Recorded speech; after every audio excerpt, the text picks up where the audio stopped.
So a question that we get frequently is, how can you tell the difference between laminate, veneer, and solid wood?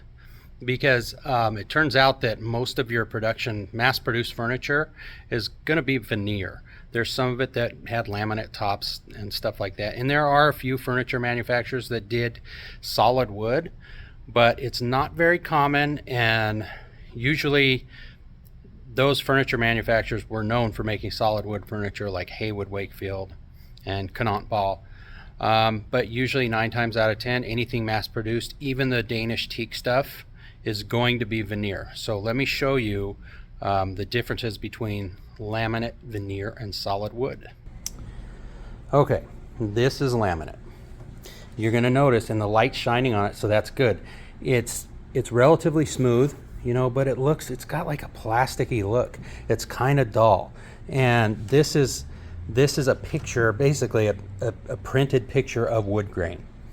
And when you tap on it, it's just like a plastic thud, you know, and laminate usually is over like a plywood or a particle board substrate. This is not. This is a very cheaply made off of a very cheaply made piece of furniture. This is just like laminate on hardboard here, very thin stuff. So yeah, you're going to notice I guess the biggest tell on laminate is it's kind of a dull look. You know, it could be wood grain, but it's going to look dull, and it's not going to match the rest of the furniture typically. And over here we have veneer. This is a teak piece.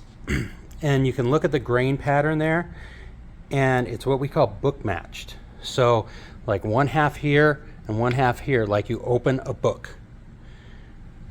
Grain is matched on both sides. It mirrors each other.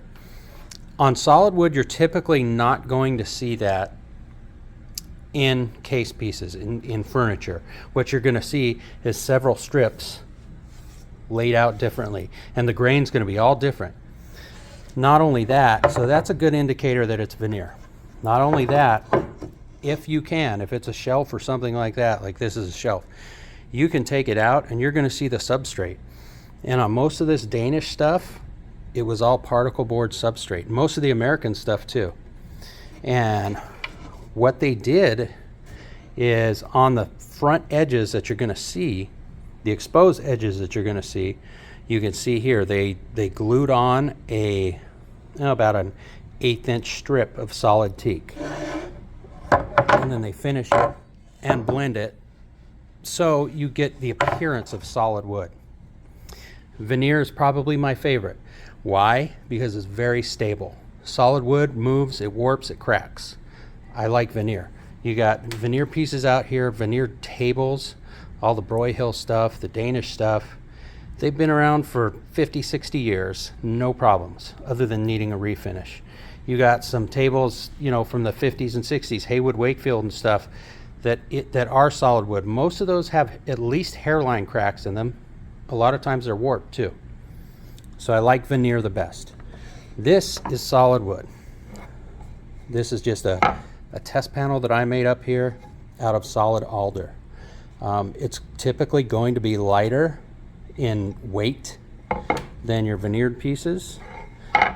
And there's just it finishes the same as veneer. Veneer is wood, but it's very thin wood. So it finishes the same. So you're probably not going to be able to tell by the finish on it.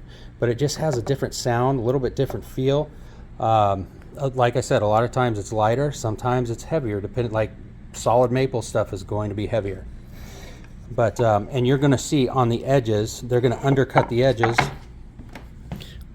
or round the edges off, like on this Lane of Claim desk here. And you'll be able to tell that it's solid wood.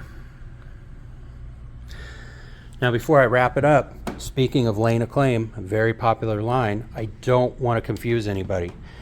This is mostly veneer. All the walnut on Lane of Claim is veneer. These dovetails are oak veneer. There's a strip here. This is a strip of elm veneer. This strip here, this whole surround on the edges here, that is solid elm. That's very typical Lane of Claim. That's what you're going to find on all Lane of Claim.